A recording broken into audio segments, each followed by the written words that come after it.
What's up, my fellow dreamers out there in the world? Hi, I'm Jamin. How are you? I'm an artist and I do stuff. Don't look down there. Don't look. Don't close the door. What I'm talking about is my process of let me get under. So, what am I doing this year as a creator? Well, I make buttons. That's my main in art involvement that for a small business that I'm doing.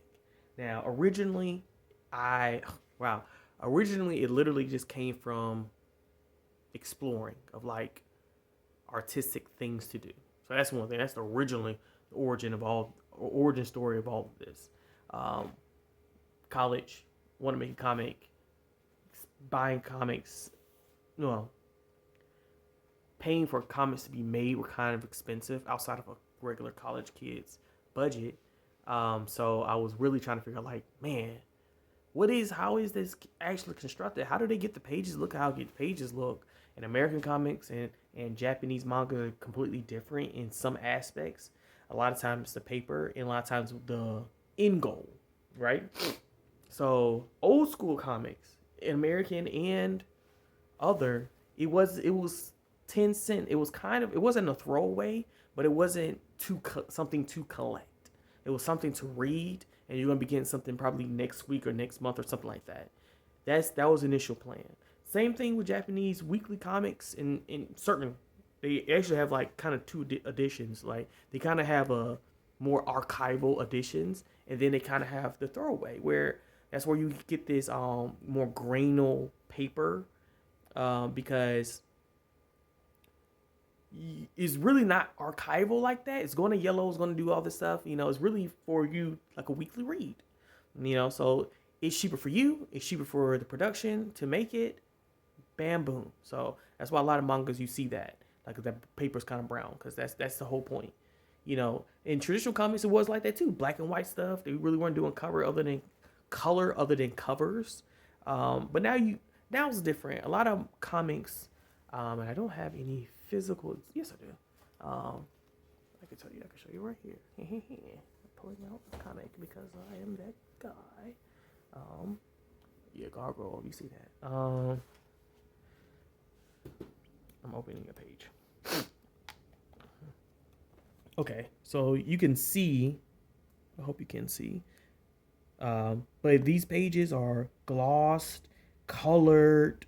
It's very much archival. Even the covers, hardcover. These are these is almost in the lane of graphic novel, which probably would say this is, but is in that lane. Even I can show you even some of my mangas. I think they are not. I don't know if I have any more. Okay, comics are kind of again comics just they just are a quality you can keep nowadays. I don't really have any older comics that were kind of like those 10 cent 20 cents because they don't they're because they really weren't archival. And I don't think we were there to I don't think we were there to production like that when it was made. But like, okay, uh neither there neither here nor there. But you can see how the pages are kind of brown, and even on the edges, you can see it's kind of like yellowing. Because it's supposed to be like a weekly read, man. And then I can show you. This is a better quality one, right? The pages are more white. So they using a higher quality paper in itself. You know.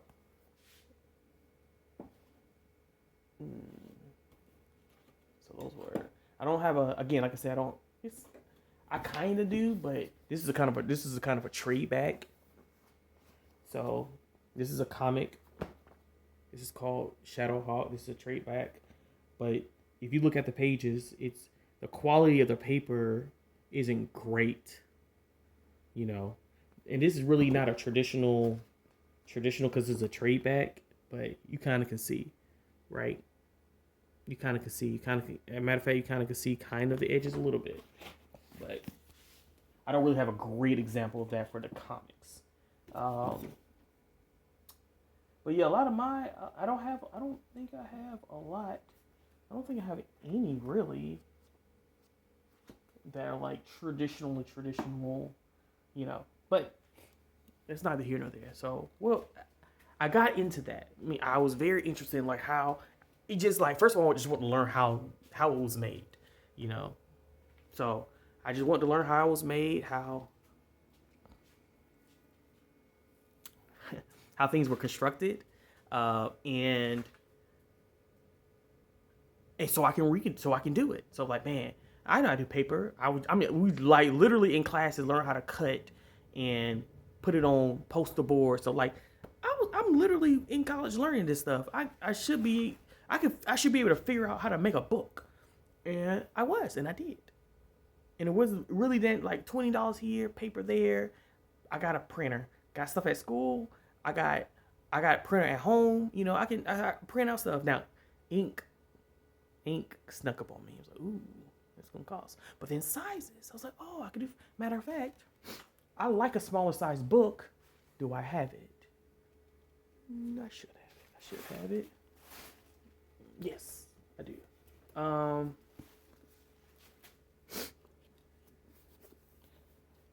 I want to get this whole series, but some of these books are like regular price. Other ones like almost $200. So it's gonna take me a minute to like collect all of them, but this this is it. But you see how small it is? You know, first of all, I love it. This is so pocket size. I don't know why things are bigger. I don't get it. I'm supposed to carry around and read this. This is perfect. I could put this in my pocket and read it on my break and put it back in my pocket. You know, but so wrong page. Can't show you that. Can't show you that. Why are you naked? Oh my gosh. So many pages where they're naked. But yes, but you can see it's also yellowing. But that's just the paper to kind of use, and that's just kind of what you're gonna have. But I learned how to do. This is called. That was kind of crazy. This is called Perfect Bind. It's glued. At the binding. There's other bindings. They call another popular one for comics. It's called saddle stitch, which you can sew at the spine, but more often they staple. You know, so they take those papers, staple them, slide them over, fold them, and then cut it so everything's even. Push them out. Boom, boom, boom. Right? Fast. It's a good binding. It can because metals are rigid. Is more rigid than the paper. They can come unbind. That's why some comics they like off the paper slides out because you've been folding over, and you're stressing the bind, and you're kind of pushing the paper fibers on that staple, and that staple ain't going nowhere because it's metal, and the papers get ripped. So saddle stitching in the sewing process is more efficient, but it takes longer. Like they would rather do glue binding, even though glue binding is kind of a real thin strip because comics usually aren't that thick. That's why you see more of a manga. You see that binding style. Learn how to do that. I know how to do all of that. Like I really do know how to do that. I could really make a book for real. A lot of stuff. I personally like a bind called screw posting. That doesn't require glue. It's almost like stapled, but the whole bind is a different bind. It's a different type of a bind. Is okay for reading. Like you can open up. You don't have to because like books you read don't have come in a super steam in a seam. So it's a lot of words.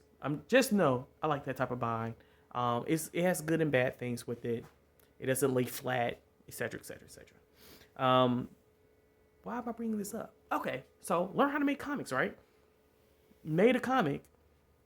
Could make a comic. It was just more efficient. About time I actually got down to making the comic, it just became more efficient to do it through someone because we hired an illustrator because my group can draw. I did my first comic with friends of mine, and it was like we can draw, but I think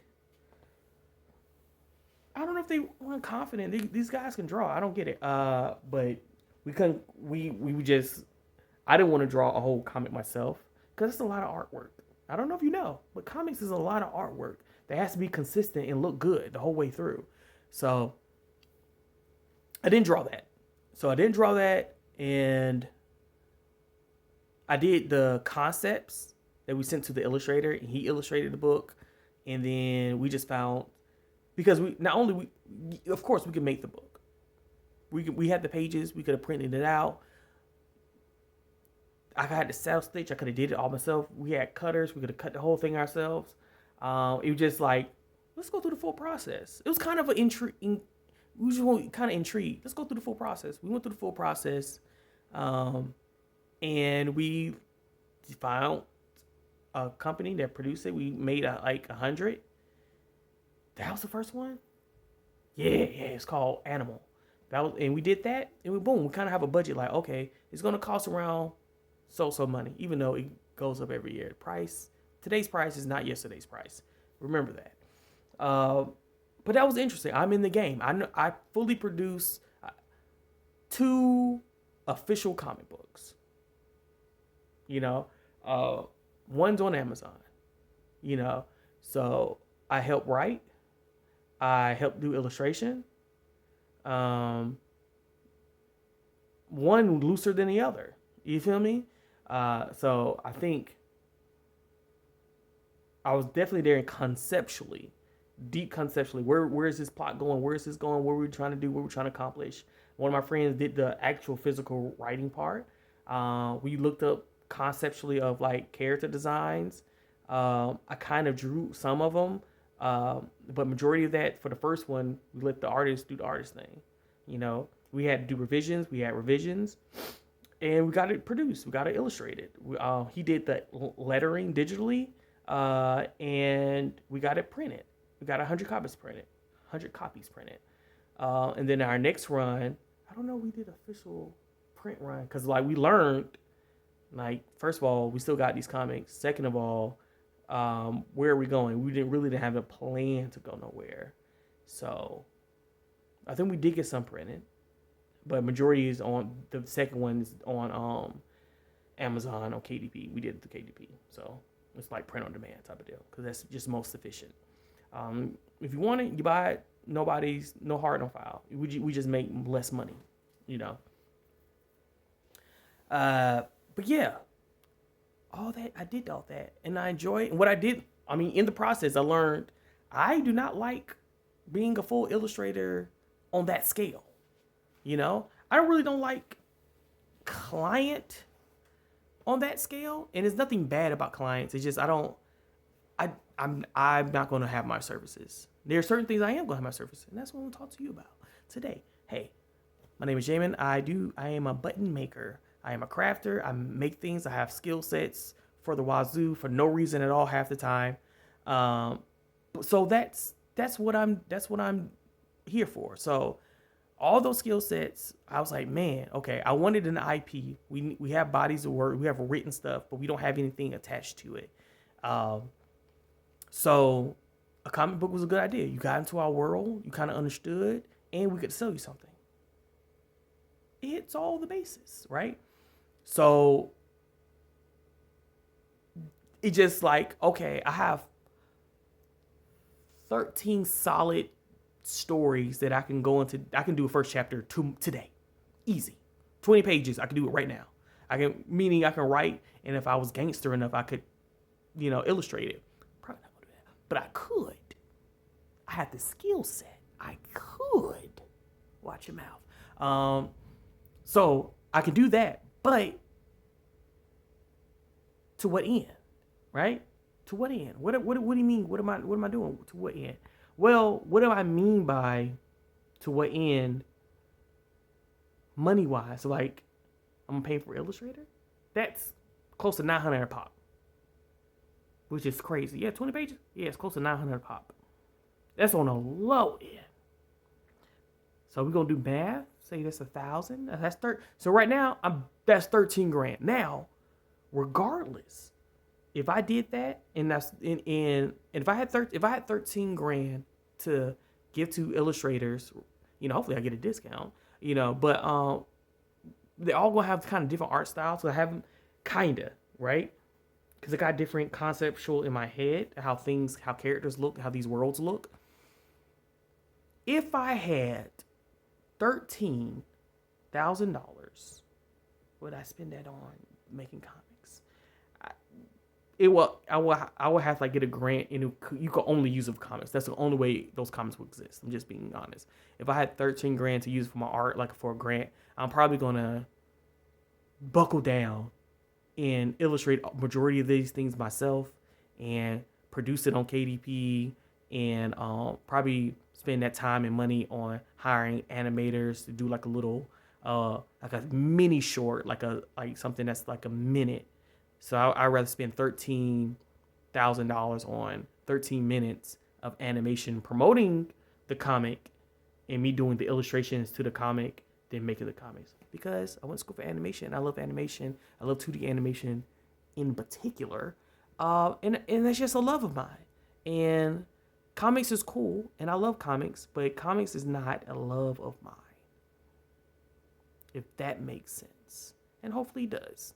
So how can I do some other EP things? How can I do some, not EP, but IP? Merchandising. So storytelling, stuff here. I don't mind doing character designs. I don't mind doing cool scenes. It was just the illustration of the full story, panel by panel. And I talked about it in my other video. I don't have love for panels. So I'm probably going to do, like I talked about in my last video, is do like a more of a square version of these worlds and put it online somewhere like Instagram where you can watch and read and just have it merchandise wise on doing my buttons. I do pin back buttons. Do I have examples of these pin back buttons? I do have examples.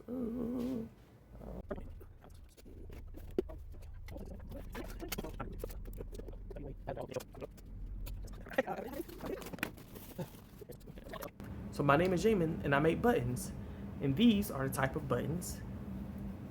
This is my large button, and this is yay.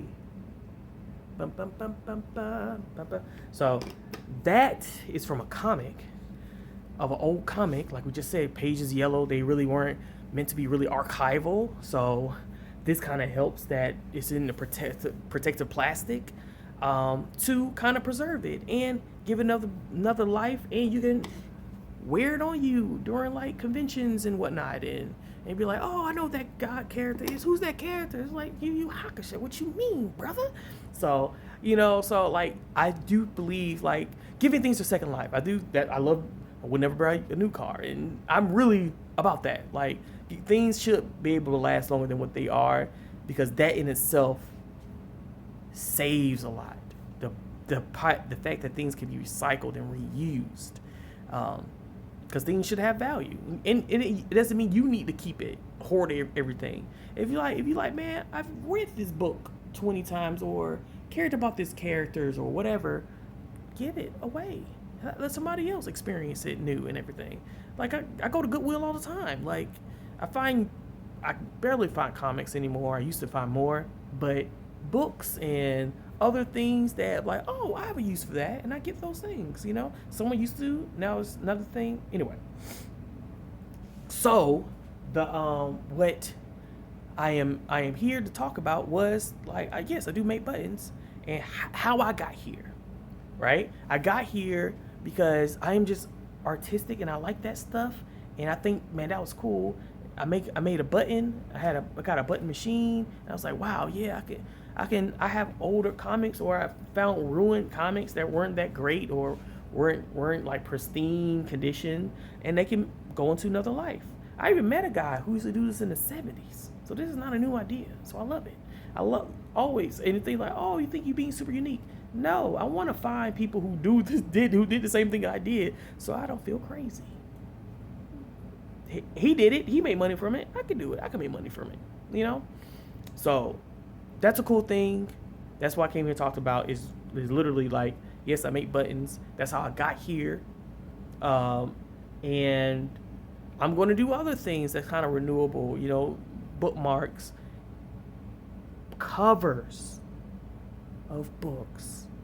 So I'm still even because there's multiple pages where in this story that I couldn't use for sizing reasons, for angles, but it's still cool. What was said on the panel, the illustration was cool. How they did the lettering. I can put that on a cover, give it to you as a notebook, so you can have that special thing, you know, plus the button, or just by itself, or in a pack, you know, something like that. So I've been thinking about that, and I'm probably gonna do that. So, and I did do that at one point.